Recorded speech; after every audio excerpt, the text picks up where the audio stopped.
अगर आप सभी से पूछा जाए कि विवाह के लिए औसत उम्र कितनी होनी चाहिए, तो आप सभी का जवाब क्या होगा? यही ना कि चाहे लड़का हो या लड़की, उनकी 25 से पहले शादी हो जानी चाहिए। लेकिन पहाड़ों में तो बिल्कुल विपरीत परिस्थिति है। पहाड़ के लड़कों की शादी की औसत उम्र 31 साल तक पहुंच चुकी है। आखिर क्यों हुई ये समस्या उत्पन्न? चलिए थोड़ा विस्तार से समझते हैं। उत्तराखंड के गाँव में लड़कों को शादी के लिए लड़की नहीं मिल पा रही है। ये इस दौर के समाज का कड़वा सच है। गांव में कुंवारे लड़कों की संख्या बढ़ती ही जा रही है। पहले के दौर में किसी भी रोजगार में लगे पहाड़ के लड़के की शादी 25 से 28 वर्ष तक हो जाती थी, लेकिन आज 30 से 40 वर्ष के लड़के कुंवारे बैठे हैं। जी हाँ, इसका एक मुख्य कारण है उत्तराखंड में सरकारी नौकरी का न मिलना। उत्तराखंड में कितने भर्ती घोटालों और पेपर लीक मामले के बारे में आपने सुना ही होगा। कैसे एक युवा बड़ी उम्मीद से सरकारी नौकरी के लिए मेहनत करता है, लेकिन सिर्फ उसके हाथ निराशा ही लगती है। शहर में कई तो प्राइवेट नौकरी करने लग जाते हैं, तो कई अपने गाँव में खेती बाड़ी संभालते हैं और कई सरकारी नौकरी के चक्कर में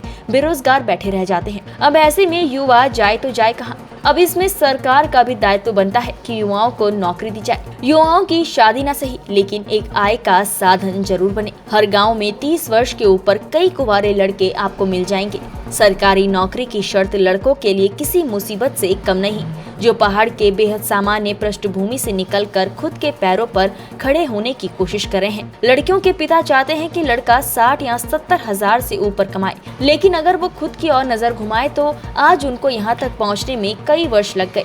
लेकिन वो लड़कों से आशा करते हैं कि वो 24 साल की उम्र में ये कमाल कर दिखाएं। ऐसा क्यों? लड़की के पिता सोचते हैं कि उनके दामाद उनसे भी ज्यादा कमाएं, लेकिन कभी अपनी ओर देखकर ये सवाल नहीं करते कि उनको इस सफलता तक पहुंचने में 30 से अधिक वर्ष लगे होंगे। लड़के जहां अपने करियर को लेकर जागरूक हो रहे हैं, वहीं ऐसी बातें उन्हें निराश करने में सबसे आगे रहती हैं। ये पीड़ा सिर्फ लड़कों की नहीं, उनके पिता की भी है। जी हाँ, लड़कों के पिता अपने लड़कों के हाथ पीले करवाने के लिए गाँव दर गाँव रिश्ते ढूंढने के लिए भटक रहे हैं। एक तौर पर कहें तो समय का पहिया घूम चुका है। पहले आर्थिक रूप से कमजोर लड़की पक्ष को बेटी की शादी की चिंता सताती थी, और अब ये ही चिंता लड़के पक्ष की झोली में आ गिरी है। दूसरी तरफ लड़कों की मां भी लड़कों की शादी न होने की परेशानी से जूझ रही है। लड़की पक्ष वाले शहर में मकान प्लॉट वालों को प्राथमिकता दे रहे हैं, लेकिन गौर से देखा जाए तो ये समस्या सिर्फ गाँव में रहने वाले परिवारों में सीमित नहीं है। शहरों में बसे पहाड़ी समाज को भी इसकी मार झेलनी पड़ रही है।